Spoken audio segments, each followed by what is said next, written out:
Welcome to the Tilted Gamer Podcast, everyone. I'm your host, NSA is watching us, here with Paired Rabbit. Yeah, boy. This is the official podcast of the Cream Team International. And we're actually live streaming this time on the old Twitcheroo. On the old Twitch. Doing a little bit of that. The song you're going to hear in the intro is Shoreline Summit. The song is Our Place in the Sun. What, you chewing gum there? Yeah, dude, I'm getting prepared. You gonna chew gum on the podcast? Yeah, I gotta feel comfortable. Alright, fucking fair enough. Mm-hmm. I know you're not supposed to, like, because you're gonna be looking like this. I'm sorry, I can't hear with that dick in your mouth. It happens. So, how's your week been, man? It's been pretty eventful. In Yeah. my personal life, but gaming, it's been pretty good. You're not gonna touch on that personal life? Nah, that'll be something, people come see me at Twitch, at Paired Rabbit, because I'll be... Shout out. Yeah, I gotta plug my own stuff now, because I'm gonna be streaming. But been playing Black Ops like normal. Yeah, that's kind of what we're all about lately. We're on that Black Ops kick. A lot of gayness with that. But I dabbled in some Oddworld last night. Oh, really? Because I saw it was on the PlayStation Store. Yeah. And I was like, well, I've got that for free, so I might as well just play it now. Yeah. But no, it's pretty interesting because it's like a side-scroller where it's not just, like Mario where it's left to right. Right. You sometimes go left to right and you have to travel back through like a different level. A 3D, 2D platformer? Like, you can go right to go down just to come back left. Oh, no, okay, I see what you're saying. Yeah. And it's kind of like, I don't know what movie that is, but the Soylent Green? They're like, it's people! It's people! Yeah. It's just like that. There's like the overlords ran out of meat, so they're like, I know what we do. We use the slaves as meat. Oh, and that's what that odd guy is? The guy that's featured on the images and stuff for it? Yeah. Okay. So he's like, it's people! So he's running throughout the warehouse, and he picks up guys along the way, and then these birds follow you, and you use a chant, and they just disappear into this bird circle, and then they're safe. What? Yeah. Like, you do a little chant, and you're like, yeah. And then they're just like, oh, look, birds, and they just run into this, like, vortex, and they're just gone. Oh, well, and you're right like, on. You're like, done. My job here is done. Right? But I started going through that game thinking, if I get every single person, then I'll get platinum or, like, a better trophy, right you on. saved all the escapees. But I said, fuck it, like, 5 minutes in. Oh, yeah. Because I figured I'll just run through it, speed run, first try, and come back and, platinum that shit. That's kind of how I do a lot of my stuff with, when I play through games. I usually like to play through it the first time and then go back and, like, do some real trophy hunting. Mm-hmm. Fortunately, for a lot of the games I've been playing recently, it's a bunch of HD remakes or like re-releases for PS4 from like my old Final Fantasy stuff. Speed runs. Yeah, I mean I've already played these games 3, 4, 17 times, so now it's just all about the trophy hunts. Yeah. So what, you just played some Black Ops, some Oddworld? Mm-hmm.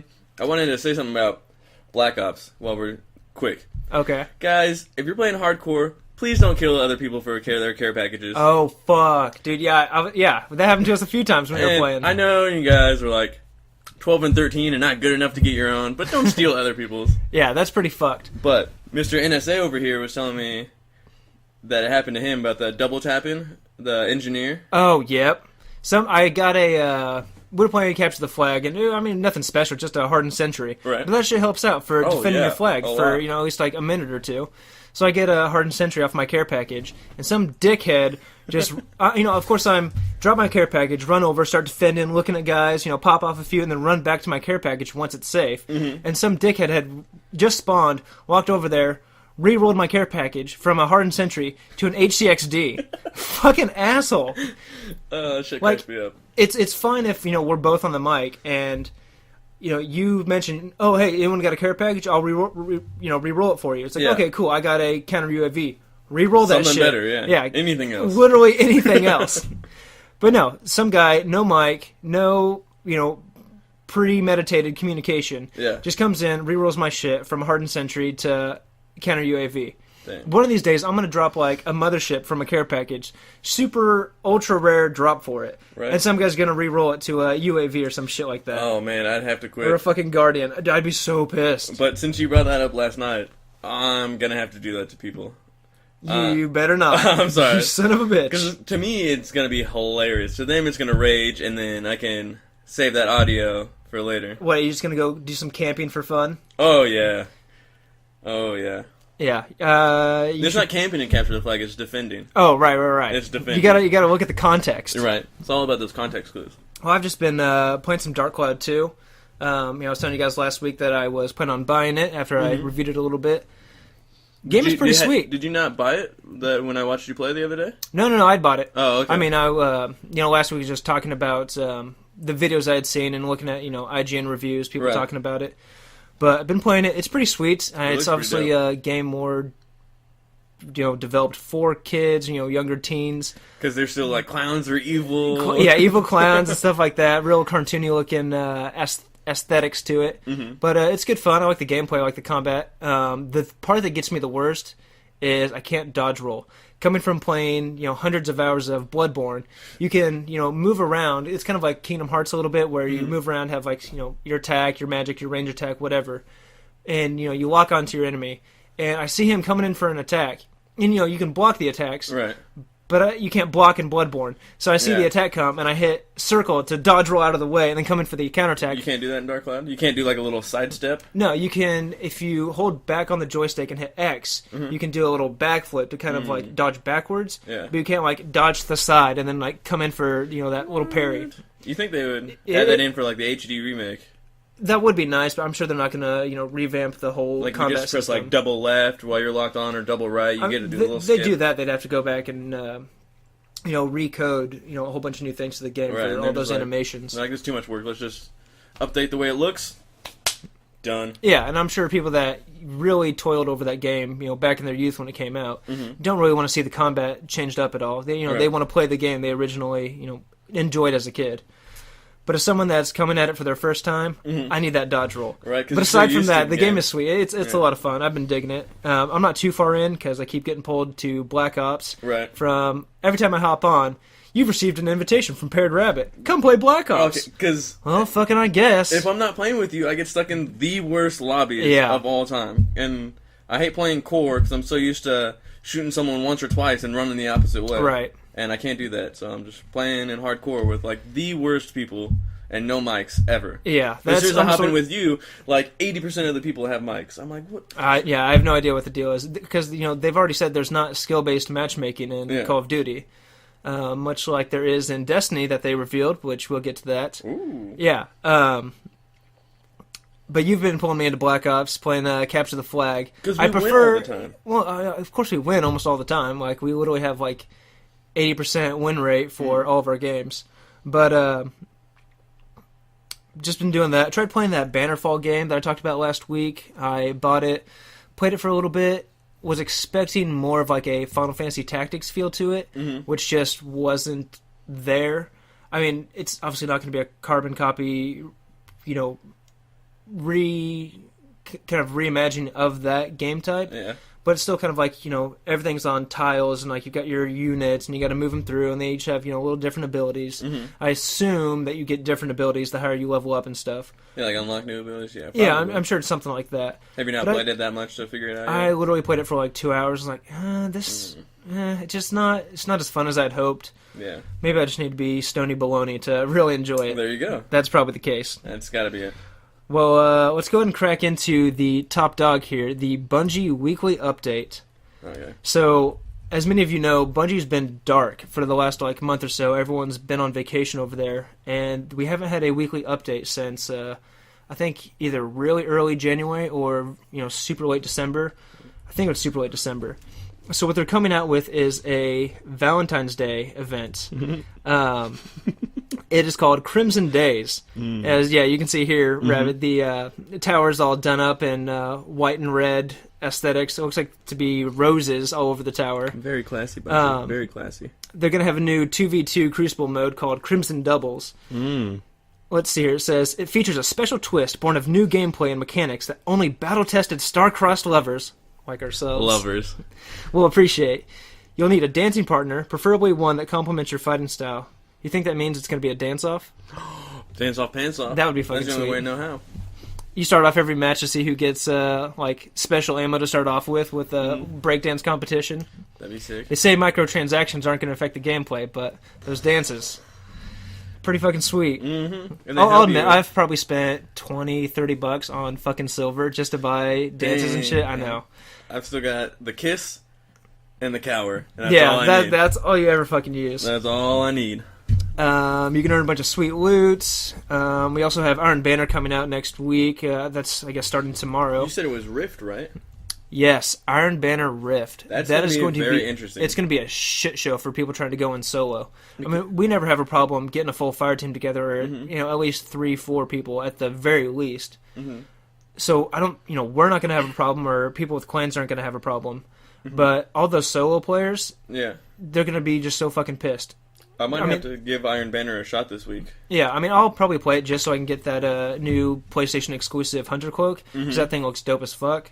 But you were saying that the last word is back in style, right? Yeah. Oh, yeah. Because shout out to Real Crafty, I think it is, on Twitch. Uh-huh. He was playing, and he was just dominating with that last word. Yeah. And I remember us playing with the last word. It's not as good as it was in year one, but it's still pretty fucking beastly. I was like, dang, I gotta go back to that. But when I played Destiny the other day, it was like the first time I played in like a couple months. Right. And I played the Heroic Strike playlist, And you gotta warm up with a little PvE. Yeah, right. And of course, I don't know about any of you out there, but for me, when I do in that playlist, it plays the Taniks one at least 1 out of like every 3 or 4. Oh shit! Yeah, I mean, at least that's a fast one. You can blow through it in literally 5 minutes. Oh yeah, but I ran through that, and then I hopped into Elimination because I guess Trials wasn't up this weekend. What? Yeah, I went into the Crucible playlist and I couldn't find... Trials is always up every weekend. This last weekend it was Asylum, actually. I couldn't find it on my Crucible. It was definitely well, the question Saturday. Is, how high were you? I'd say about like a 7. I can't find it, man. It's not there. But, I mean, it's easy to find. It's a huge yellow thing right in the middle. So I was like, where the hell is it? But I hopped into a game of Elimination and just got so wrecked so quick. It wasn't even funny. Just too used to playing Black Ops. I had like a 0.2 KD ratio and was just like 0.2? Yeah. You got fucked, son. I got wrecked. And because, like I was explaining to you last night, the look sensitivity is so different. Oh, right. On 10 on Destiny is like a 5 on Call of Duty. Yeah. So I'm just trying to move over. I'm like, I can't do it. Yeah, not to mention, I mean, the mobility of Destiny just doesn't even compare to Black Ops anymore. Mm-hmm. I mean, unless you're, I'm sure, blinking around the map, maybe you could kind of recreate that Destiny mobility a little bit, but or that Call of Duty mobility. Right. But, I mean, the wall runs, the G-slides...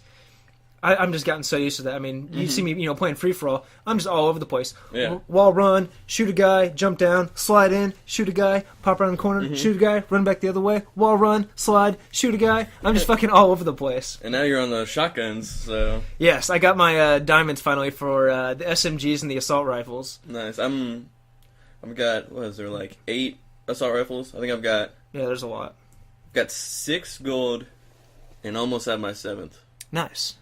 Because, for how I play and level up in Call of Duty, I just own with whatever I'm good with for the majority of the time, and, the last long levels, I actually do specific things to give me those experience points. Okay, yeah. So, it helps out, especially now that I'm on, like, the Vesper, and it looks like I just started the gun. It's like level 2, and I'm like, alright, so much potential. The Vesper's pretty beast. They say that for core, the Vesper's like the most OP gun in the game right now. Yeah, a lot of people that I've watched on like YouTube or Twitch, they love the Vesper with like 5 attachments. I'm like, I can't.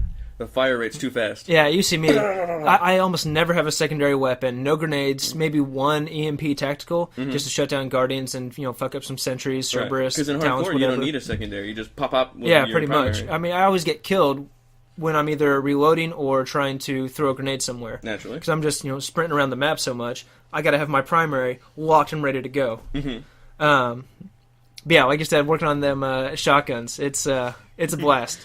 I had no idea, that a few of those shotguns, I'm using the Haymaker and apparently the Argus too. It's like the fucking Fellwinter's Lie in Black Ops. I mean, the range is just insane. There's been so many times where I come around a corner and I see a guy that's looking straight at me, charging down with his assault rifle, clearly ADS'd, and just blah, blah, blah, blah, blah, and shooting at me, barely missing. I'm like, oh, fuck. Desperate shot with a shotgun, and I just hit him from forever away. I'm just like, what fucking game am I playing? Right. Should I go blink shotgun away from this situation now? Because I have the Argus gold. Argus was the second gun I got gold. Oh, right. Yeah. I remember using that. Dude, I just ran train. You put a long barrel on there, get that Yep, range, and then with the laser sight, you're just walking around. Blam! Yep. No problem over here. Exactly. Oh, so good. But I think that's pretty much it for the Destiny Weekly Update. Did you get that? They didn't talk anything about any new content, because that's what people were really excited for in the Weekly Update, is actually getting some information on what's to come in Destiny. Did you go back and get that chest armor you were trying to get? Fuck, no. Damn. I totally forgot about that until just now. Damn, yeah. I don't play anymore. Cool. I really want that Twilight Garrison from the gameplay I've seen. Gives Titans just a little bit more ability, just doing all they have like a little air dash, air dodge. Yeah. It's like I'm playing Super Smash Bros. Or something. That'd be sick. But from what I'm seeing, there's no information on what's to come. No big DLC announcements. Nothing like that. Guys, I think that we're just gonna see these little, weekly, maybe 2-week events from time to time. Like, I think that's all we're gonna get for the rest of 2016. You think they're gonna do something for MLK? I know that already passed. What, a Black History Month in Destiny? Yeah. I don't think so. That'd be so funny. Just everything's just in black. Just Commander. No, is that Zavala? It's the Warlock Vanguard. Just have her featured for Black History Month. That'd be very bold, Bungie. Yeah, get on it. Get on it, guys. On it. Or if for the Valentine's thing, if Deadpool popped up. Oh, that would be sweet. Man. Yeah. That'd be some good marketing right there. A little bit of cross marketing advertisement there. Right, Deadpool just hops up into the tower and just walking around. I could see it. That'd be sick. I could also not see it. It's definitely not going to see it. We also got wind that Destiny 2, as a lot of people had theorized, was going to drop during September 2016, is not going to happen. But that's my birthday, Bungie. You let me down. Yep. We are, if anything, we're probably going to see another DLC expansion similar to the Taken King around that time.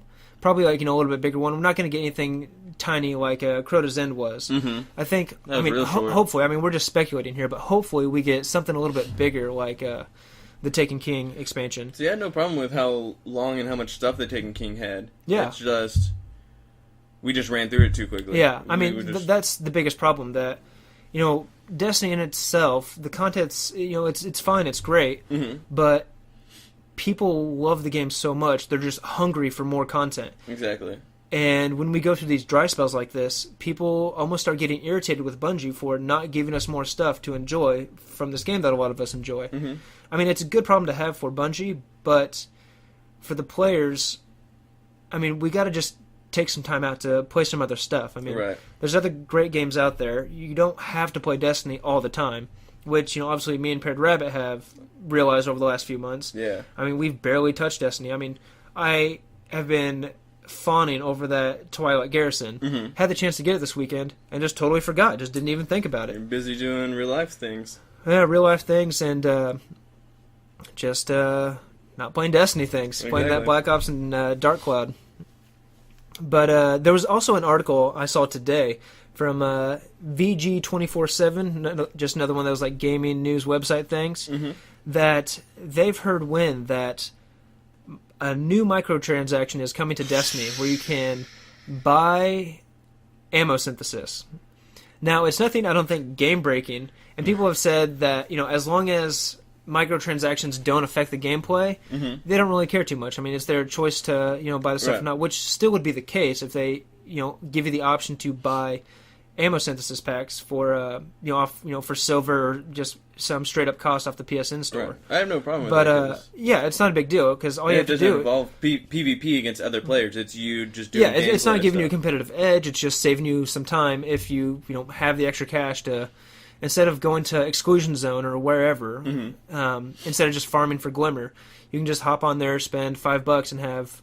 I hope it's a decent... pricing for that. I'd like to think so, because it's something very small in the game. $5 for 100 heavy ammo synth at the minimum. Anything less than that, it's just a fucking ripoff. Because I don't like microtransactions. You know where I stand with that. Yeah.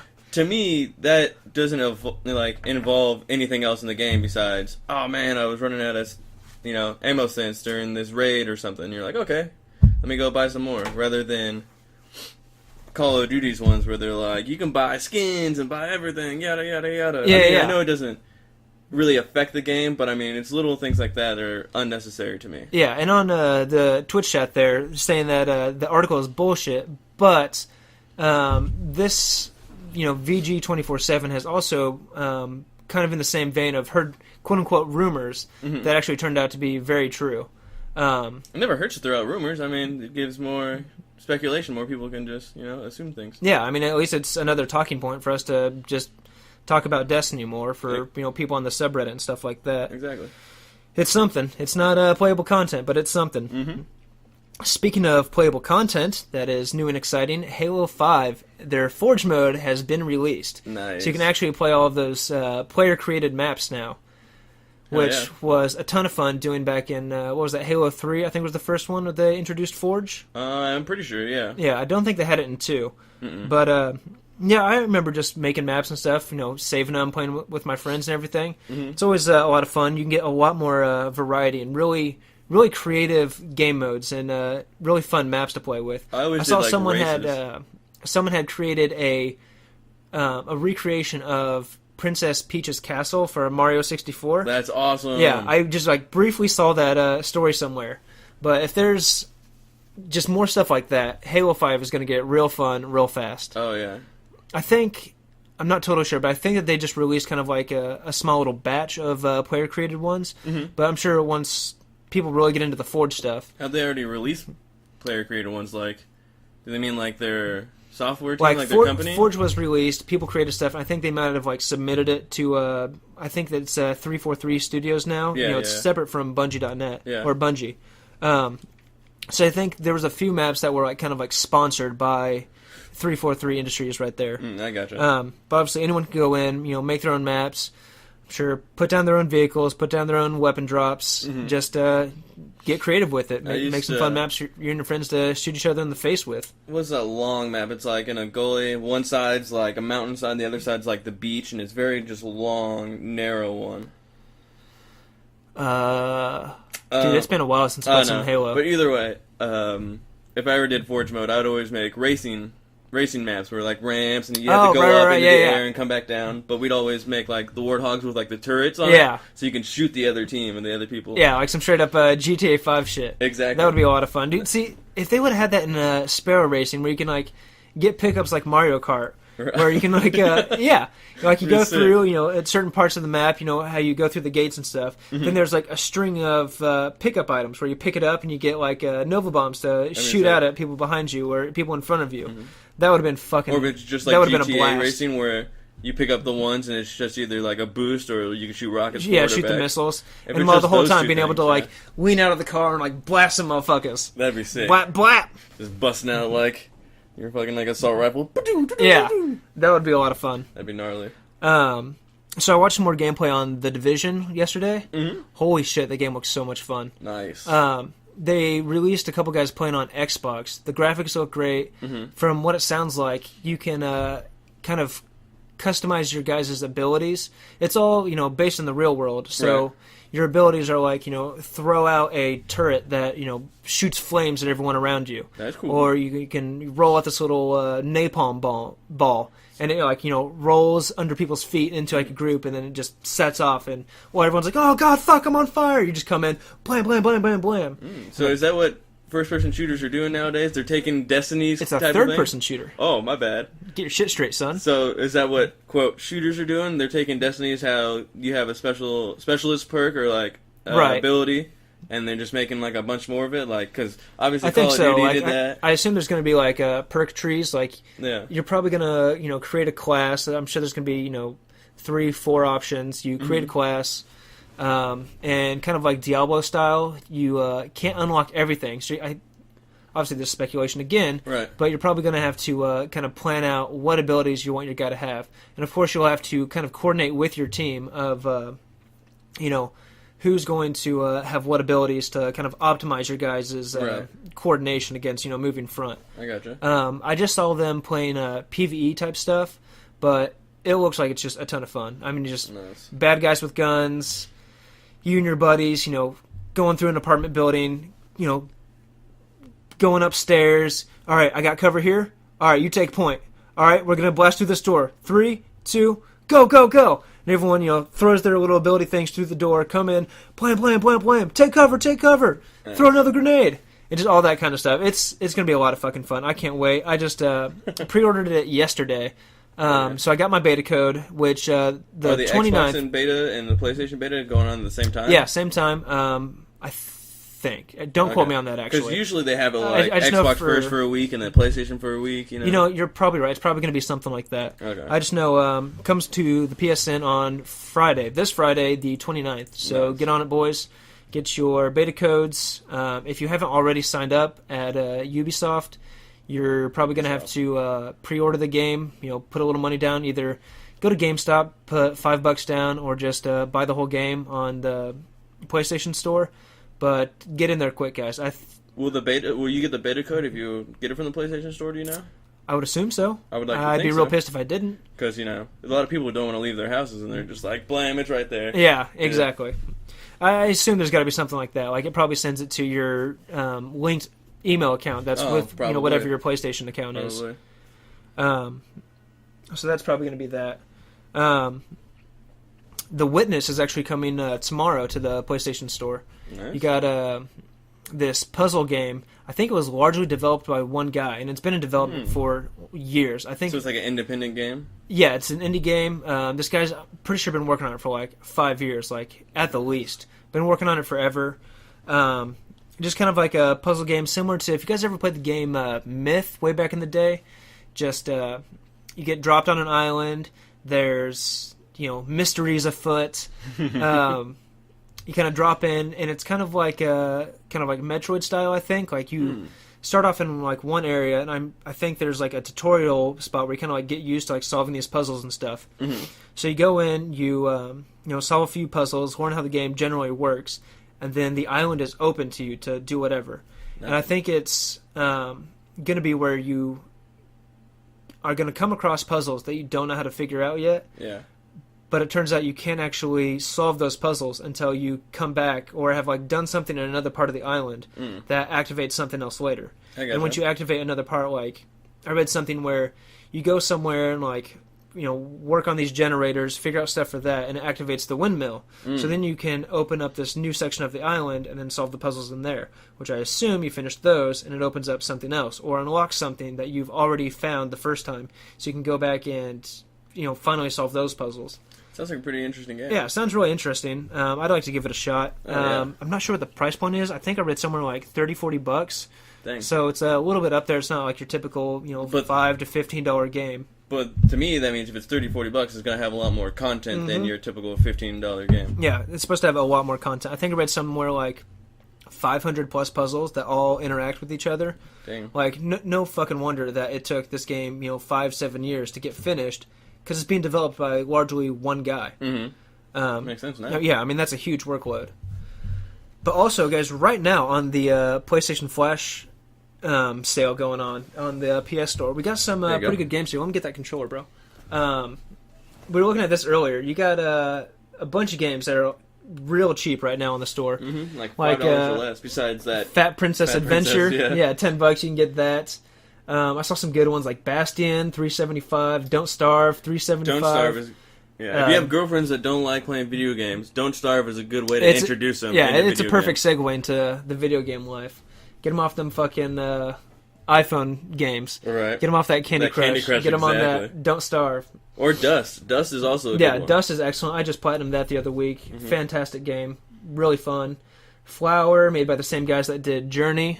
Which I'm surprised Journey's not on here. That is a fucking fantastic game. Limbo was one of my favorite games back when it first came out on the 360. Oh, right on. Yeah. Limbo's a lot of fun. Because I love those games where they just so drop fucking you gruesome. in I had no idea it was going to be like that. Exactly. The first time I accidentally jumped on a buzzsaw and my guy just goes totally dismembered. He's like the blood spurt. I'm like, Jesus Christ, man. I remember watching you on Twitch when he rolled you up in his web and you're like, what the fuck? What the fuck? And I'm just sitting there laughing. I'm just like, just wait, man. Just wait. You got it. Outlast, $4. Terraria, a lot of fun for kids. Transistor. Transistor was Eterno Blade, looks like some fucking Final Fantasy character on there. Costume Quest. I'm kind of just reading out a bunch of bullshit now. Pure Chess. Guacamole. Super Turbo Championship. That one's pretty good. Another side scroller. That's pretty good. Right on. Tennis in the Face. The Unfinished Swan. Just a bunch of games on there right now, guys, for the super cheap. I think it actually ends. What time is it now? 11:28. So you have about an hour and a half to get on these deals. By the time we actually upload this podcast, you have like you guys 30 gonna minutes. be you guys gonna be shit out of luck. Right. But you guys watching live on the Twitch stream, pause this shit. Go get on your PlayStation. Go buy some of these games. There's some really good ones on there. And most of you probably already have it already because a good portion of them were already. The free ones for the right, months. Yeah. Same thing for like Transistor, Limbo, Dust. A lot of these games have already been free PlayStation Plus games.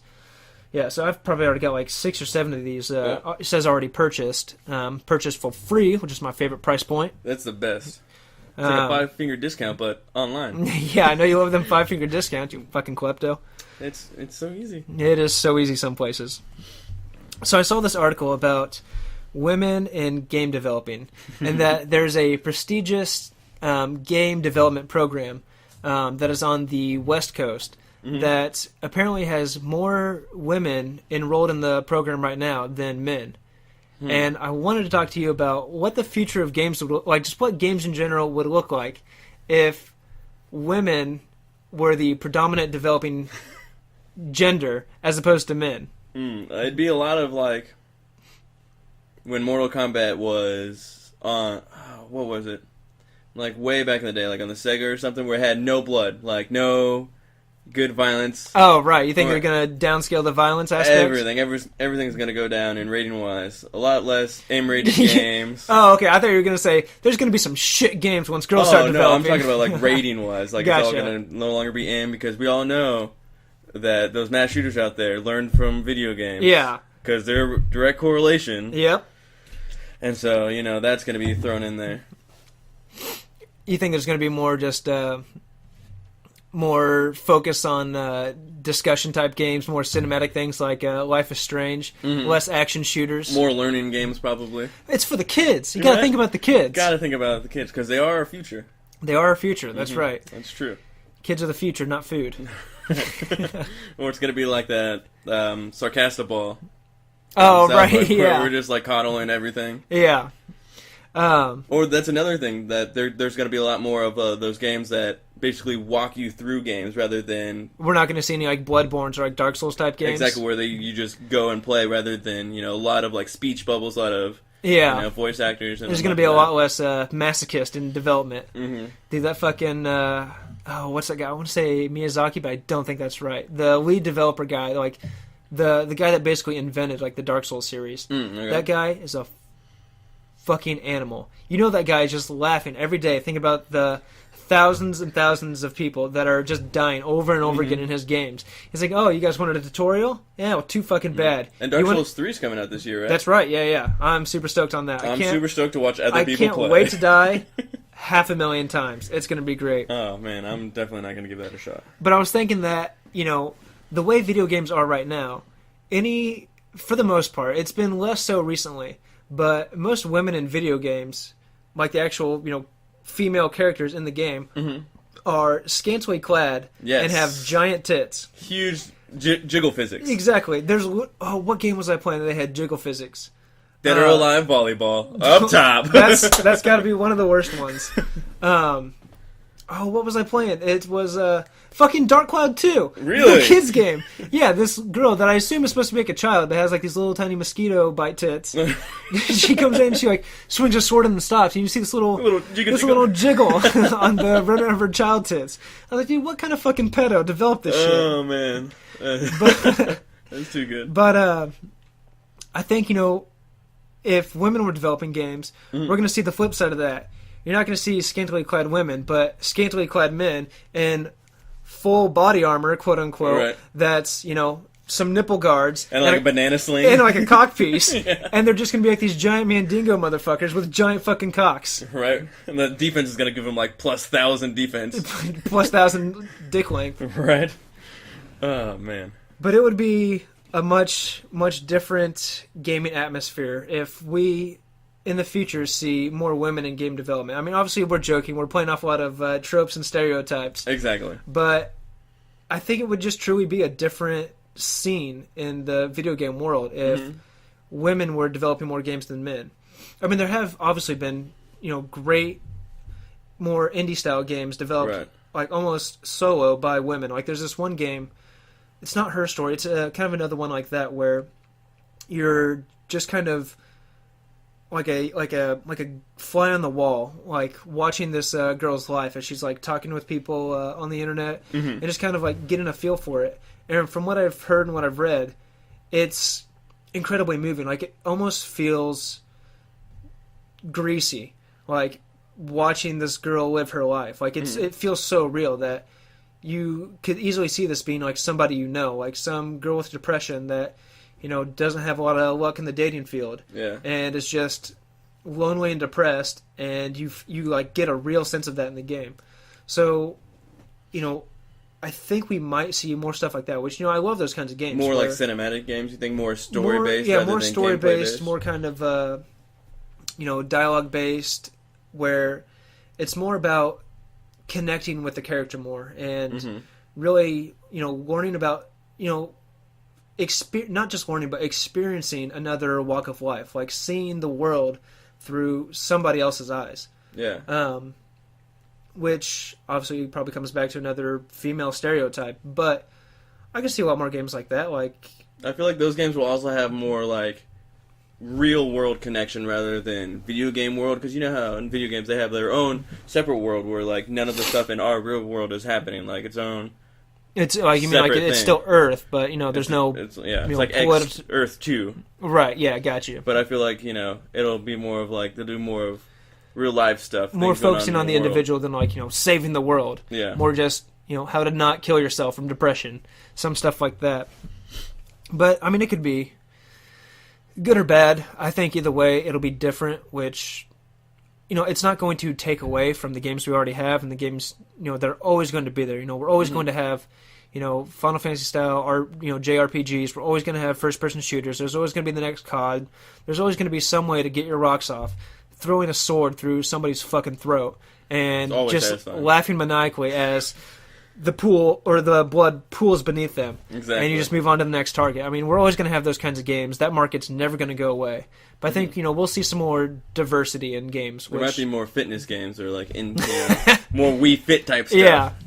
Get them housewives getting them tight asses. Yeah, I got to get that blood flowing. Exactly. Which, watching those kind of games gets my blood flowing. Oh, always. I don't even have to be working out. I can be sitting there and be like, I can feel it flowing. Yep. I feel it's it. like how people used to watch the daytime TV thing with the workout channels where, all right, ladies, come on. I mean, Richard Simmons is in the front, but you're looking in the back at them you're ladies. Like, where are the good ones? They're always in the back corner. Let me see you stretch them hammies, girl. Come on. Downward facing dog. I was always listening to Richard Simmons because he's such a goofy looking person. He's so fucking great, man. Yeah. And that's another thing. I think, in a lot of games you've got, your male protagonist, and then you've got, the female kind of sidekick, not sidekick, but like the love interest. Right. And then you've got, kind of the goofy comedic relief side character that's, generally male for the most part. Right. In the female world of gaming, you're going to see the female protagonist with a sassy gay guy as your comedic relief, and you're going to have just some... oh, don't go in there, girlfriend. You don't want to make that decision. I'll tell you what. But, obviously the love interest is probably going to be a guy. Some, like I said, giant mandingo guy. But it's progressive. It could be another dick. Woman. It could be. Dude, I think just in general, we're going to see a lot more gay characters, and we're going to see a lot more transgendered characters. Yes, I was just about to I'm say. still waiting for the first RPG game where the lead character is going to be some like transgendered guy that Someone's gonna be like, "What's up, man? I don't identify myself as a man." You need to get your shit straight on that. I like to go as a Z. Have you heard all those gender pronouns? There's so fucking. Harvard had to release a thing to their campuses, like all their teachers and professors, about all the gender pronouns that people go by these days, and there was like over 100 different gender pronouns. It's too much. It's too much. It's too much. I mean, I think we're kind of in this, wild west of kind of liberalism, where anything goes right now, and no one's going to call anyone on what is just some crazy fucking bullshit. Right, because now we're just dividing people up into subcategories rather than bringing people together. That's all we're doing is people, identifying themselves as that, so they're going in their little group, you know what I'm saying? I mean, there's nothing wrong with someone wanting to act or behave or even, physically become a different gender. It's, whatever. Anyone can do what they want, whatever makes them happy. Cool beans. Yeah, exactly. But when the people that get me are the gender fluid people. Yeah. Where I heard this story on the Rogan podcast about this student that was in this professor's class that on certain days of the week went as a female, and others he was a male, and actually complained to the college campus whenever he used the wrong gender pronoun on the wrong day. I mean, that shit is just going to be... I mean, it's just fucking stupid. Mm-hmm. I mean, I totally respect, people trying to live their life the way that's going to make them happy. But don't be a dick about it. Don't be a dick about it. And some shit is just over the top. Some people just have mental goddamn disorders that just make them do crazy shit. And I think that's one of them. But, I think in the future of games, we're going to see a lot more diversity in our protagonist and our characters. Mm-hmm. We're going to see a branching out from the typical archetypes of, the strapping young hero that was thrust into this adventure, unwillingly at first, but then rises to the occasion. Right, it's his destiny. Yeah. We're going to see a lot more, a lot more females in games as the protagonist, which we're seeing more with Tomb Raider and stuff like that. The new Mirror's Edge is coming out soon. Then you come out with the new Metroid game. Get her back in there. Yeah, get some more Samus Aran in there. I know they probably have been, but I don't pay attention to Nintendo games because I don't have a Wii. Right. But those were some of my favorite games back in the day. Yeah, Metroid is always fun. It's always that classic game of you start off, you've got a limited set of tools, and as you progress, you get more tools, and you figure out, oh, well, I've got this now. I can go back to this place and then go unlock this. Oh, that gets me a new tool. Now I can go over here and get this. And eventually you get all the tools, you become super badass, and it's a lot of fun. Yeah. So enough on women. No one cares. Back in the kitchen. Exactly. There's a new Nintendo console coming out. They just kind of teased it a little bit. It's the Nintendo NX. Have they shown what it's going to look like, or were they just we're coming out with one? I think they just announced that they're working on one right now. They've been working on one, but they announced that it's coming relatively soon. Did they say what the NX stands for? How many consoles I don't think have they so. released? Does X stands for 10? They haven't released 10 consoles. I really don't think. I'm counting handhelds as well. Ooh, they might, if you count the handhelds. Yeah. I think with handheld shit, you're going to get fucking 15. You know how many different Game Boys there's been? It's insane. Game Boy 1, Pocket, Color, SP, Advance, DS, 2DS, 3DS, 3DS XL, new 3DS XL. Bro, you know your handhelds. I know my stuff. I know you get on that Pokemon. I got to play Pokemon. Exactly. So Nintendo kind of teased the new NX console, which I really don't think it's going to be a handheld. It's probably going to be something like the Wii U, where it's just a sit down and play on the couch kind of console. I wonder if you can use that tablet thing for the NX, because that would suck to get a Wii U and get that awesome tablet and not be able to use it anymore. I'm sure they're going to have something like that. I mean, once you roll out a feature like that, like a little add-on, you got to have something that goes with it, or something better than next something time. better, or incorporate it more. They have said that there's going to be more incorporation of iOS and more mobile stuff, so I'm not sure exactly how they're going to do it, but they're going to kind of use a cross-functioning of your mobile devices or handheld console. I don't want to call handheld games consoles, because it just doesn't feel right. Right, yeah. Just handheld gaming device. I think they're kind of going to try and use all of those in the functionality of their new games and stuff for this Nintendo NX. But if you follow kind of release patterns for Nintendo, once they kind of announce a new console, it usually gets released sometime early in the next year. So we're probably looking at a new Nintendo console in early to mid at the latest 2017. And that means PlayStation, Xbox are probably 2-3 years behind, because they always release their next editions or next consoles a couple years after Nintendo does. I mean, Nintendo's always, they never go with the same patterns that PlayStation and Xbox do, probably for good reason. I mean, if you release the next Nintendo console at the same time you do the PlayStation or Xbox console, you're going to lose that console war every time. Yeah, you're always going to lose it. But that's a good point, that I think we are definitely not going to see the 10-year lifespan out of our PS4s and our Xbox Ones that we saw with the last generation. From what I've read and heard from developers of games for these consoles, that doing that and extending the lifespan of those consoles for so long was a huge detriment to game development. I mean, I think it was Ubisoft talked about how they felt stagnant with the Assassin's Creed franchise because they couldn't really expand and improve upon the game like they wanted to. Well, that's their fault. They release one like every year and a half. Well, there's that too, which apparently this next time they're going to not release one next year and give it a 2-year lifespan. Good. Which also there's the Assassin's Creed movie coming out too. With Michael Fassbender. Yeah, so that should be pretty good. But, so they've said that, and I think we're going to see a new PlayStation and Xbox console within the next 2 to 3 years tops. I mean, what? PS4 and Xbox One came out 3-4 years ago.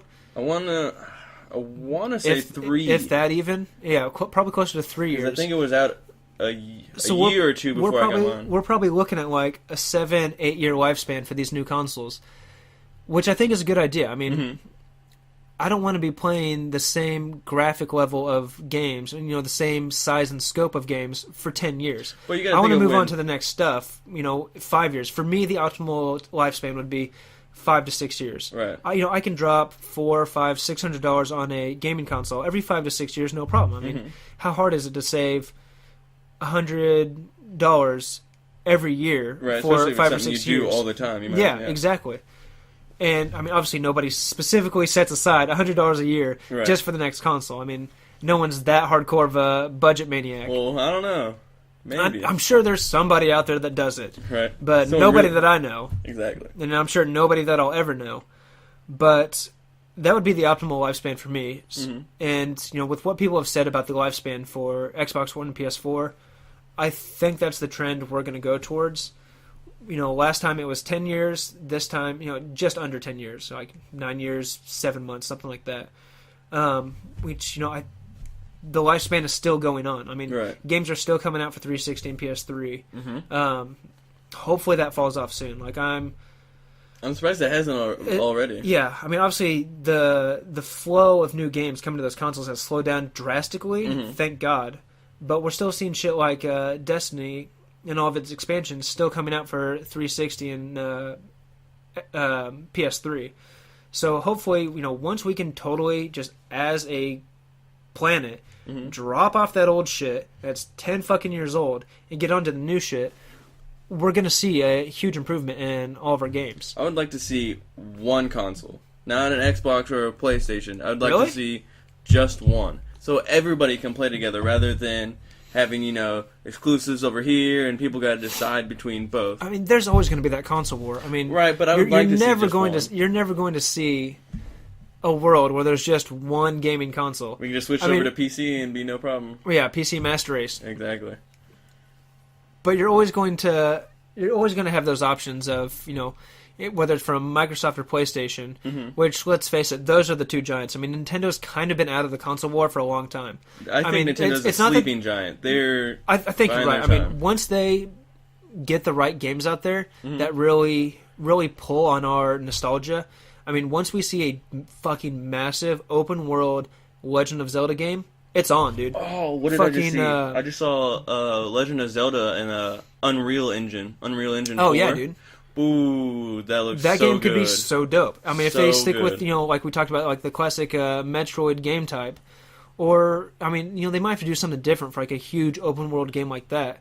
But if, Nintendo puts out like a giant open world online Pokemon game, or, a giant Legend of Zelda game, or just really kind of revamp these old IPs that we've all grown up with, we could see, like you said, Nintendo coming back. I mean, being that sleeping giant that comes down from the hills, right? Because when they and kicks us all off for fucking PlayStations and Xboxes. When they released those motion controls, with the nunchucks and everything for the Wii, what was the first thing Xbox and PlayStation did? We're gonna take that and make the Kinect and the PlayStation Move. Yeah. So whatever Nintendo is about to do, Xbox and PlayStation aren't gonna be that far behind with, like, let's say, like their old Virtual Boys, like the virtual reality stuff. Oh right, dude. I think in. that's what's going to be the big focus in gaming for 2016, and obviously 2016 and moving onward. Yeah. But I think this year we're going to see virtual VR headsets and a lot bigger push towards the virtual reality side of these new games and stuff, which they're not going to be full scale giant games that you're going to play in VR. I'm sure they're going to be just like little 30 minutes to maybe a couple hours like experiences. Right. I think that's just kind of what the technology is there for the capabilities of right now. Mm-hmm. I think that's what we're going to see in 2016 is this big VR push. But as we talked about last week, the future of gaming could be in virtual reality stuff, but huge open world things. I mean, if you guys have ever seen the show Sword Art Online or Kicking It Old School Dot Hack, that would be fucking awesome. That'd Dude, be that's been my dream since I was like fucking 13, 14 years old, is being able to step into a body scanner, which I gotta get my swole on first. I don't want to be going in there. Don't want to be going there as a skinny, fat, scrawny guy with a little bit of pudge on. Exactly. And have that be my body type in the game. But go in there, get your body scanned, get your face scanned, go in there with a character that looks like you, sounds like you, is basically you in this virtual world, and you go out and just adventure. Like, you just... That'd be great. Go in and like fully experience from a true first person, I'm in it, this is what my eyes are seeing experience. That's always been my dream. That would be fucking awesome. That's going to be years, probably decades down the road. Yeah, I mean, 20 years, probably 10, 15 years minimum before we see that fully realized into, what we've all dreamed about since we were kids. Right. But hopefully that's the future, and hopefully we see that done really well. I really want to see that in my lifetime, at least. So you want to move on to our brociology topic here? Brociology. Yes. So each episode, guys, we like to talk about the other side of games. What's going on in the gaming community on the other side of the screen? In other words, what's going on with the gamer? And, the social aspects of gaming and what's going on in the gamer's head. Kind of just looking at the gaming community and kind of picking out little interesting tidbits about just gamers in general all over the world. And this week we've decided to talk about gaming addiction, which I know many of you guys probably have felt. Might be a gaming addict yourself. I know I am. Yep. Rabbit, you feel the same? Oh, yeah. Severely. Looking back at kind of how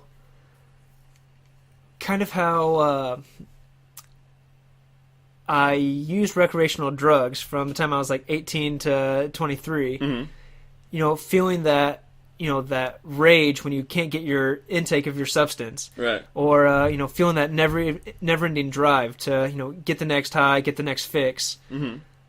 After I got on probation and went stone cold sober, haven't been able to do anything, I see those same characteristics and those behaviors and the way that I treat video games. Yeah. I had never noticed it growing up, but looking back through my life, I have been totally addicted to video games since I was like 6, 7 years old. Right. I mean, I got my first video game when I was 3 years old, got Donkey Kong Country. Nice. And have been playing video games just about every single day since. Mm-hmm. I mean, all the way through elementary, junior high, even high school. Especially in the later years, instead of trying to get out of school and go hook up with or make out with some girl, I was just thinking about getting off school. Stiff-arming bitches. Bitch, I got my PlayStation at home. Bitch, I gotta go play Final Fantasy. Exactly. I'm on disc 3. But all I could think about was just getting home, ignoring my homework, and playing video games all night. Agreed. I mean, Webster's dictionary defines addiction as the urge to do an activity, a substance, or something that gets in the way of your other responsibilities in life. Mm-hmm. Obviously, video games, unlike, heroin, cocaine, other, straight up hardcore drugs, aren't going to have the physical addiction, right. But they certainly have the mental addiction, like, weed has, or, how people get addicted to running or going to the gym and shit like that. Right. The runner high that apparently exists. Yeah, I guess technically, there's drugs going on in that. The way people get addicted to sex, which, same thing, you got dopamine and serotonin released in the brain. Gotta get that dick juice out. That's the way I look at it. Exactly. Gotta get it out of there. You're still experiencing dopamine rushes when you achieve something in a game. You get that level up. You get that Gallahorn you've been searching for. Mm-hmm. You just feel good about yourself and want to keep feeling good when you're doing something cool in a game, or even just sitting down in a Fallout world and just traversing the wasteland or traversing around Tamriel and Elder Scrolls. Right. Because why live your life when you can live so many in video games? Yeah, exactly. I mean, I've always wanted to get a tattoo that says "I've lived 1,000 lives" and have like a controller or something on there. Yeah, exactly. But I mean, video game addiction is a very real thing. It hasn't officially been determined as a mental disorder like, alcohol addiction or other drug addictions, according to the American Psychiatric Association. But rehab facilities are starting to implement programs for gaming addicts. Really? We've even seen people, in news stories dying from playing video games for way too long. I've seen that for like days straight. Yeah, there's like a League of Legends guy that died. Some World of Warcraft kids have died. I mean, you see this a lot more in Asian countries like Korea and China. Mm-hmm.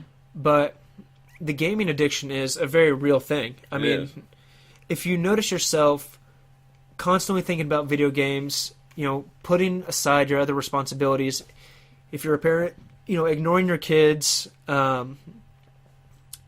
not taking care of your homework if you're in school, not taking care of your other duties, your apartment's a mess, your girlfriend or boyfriend's being neglected, mm-hmm. you probably are a gaming addict, which almost all of those are things that I experienced in my own life. Me too. So I know I'm definitely on that spectrum of gaming addict for sure. I mean, I come from, which, everyone is predisposed to addiction through their genes, like their hereditary factors. And if you have people that are, addicted to cigarettes, tobacco, alcohol, maybe other hard drugs, you see, family members, people you share DNA with, having addiction problems, you're probably predisposed to having a gaming addiction. But I'm sure many of us growing up have always heard from, parents or girlfriends or friends, I don't understand how you can sit in front of that TV screen and play that game all day long. You've been on that game for 3 hours. Bitch, I'm just getting started. It's 3 hours? That's nothing. And that's always been my mindset. Is like, if you can't even comprehend how someone can sit in front of a screen and play video games for, extended like 8, 12, 24-hour time periods, you've probably never played video games or ever really experienced a game that you are really into. Right. I mean, people binge watch shows or, read a book from cover to cover all the time, and people don't really bat an eye at it, a little bit with the TV show watching. Right. But with video games, people see that and they're like, dude, this guy's got a problem. He's, been in front of that TV screen all day long. He hasn't gone outside. He's stopped to play, to grab a snack, and to piss. That's all that he or she has done all day long. And they see that as a problem, which, health-wise, it kind of is a little bit of a problem. You're neglecting your body by staying motionless for so long. But, I mean, you're just gobbling up content that is fascinating to you and super entertaining. Right. You just don't even notice that time pass sometimes. And to me, it helps me. I got critical thinking going on, problem solving. Yeah, there's those benefits too. Being aware of multitasking. Yeah. It helps me out in real life situations, being aware of surroundings and everything. Yeah, and they've done studies that show that there are clearly benefits to playing video games. Even this guy, in our WhatsApp group, he's a MMA fighter, but his coach even says, play first-person shooters, play really fast-paced video games, like, get your reaction time just on point. Exactly. You can just make a decision, make multiple decisions, think out a whole scenario, and come to a quick plan on how to deal with this within fractions of a second sometimes. I mean, it's the same way that I'm playing free-for-all Call of Duty. I step into a room, there's no one there. but I hear in 3 different locations on my headset, using awareness. Right. Okay, I've got a guy over here, guy over here, guy over here. Those footsteps are a little bit louder. He's not coming as fast, though. He's closer. He's approaching slower. This guy on my right, he's sprinting at me. I can hear that. Mm-hmm. This guy behind me, he's not going to be here for a while.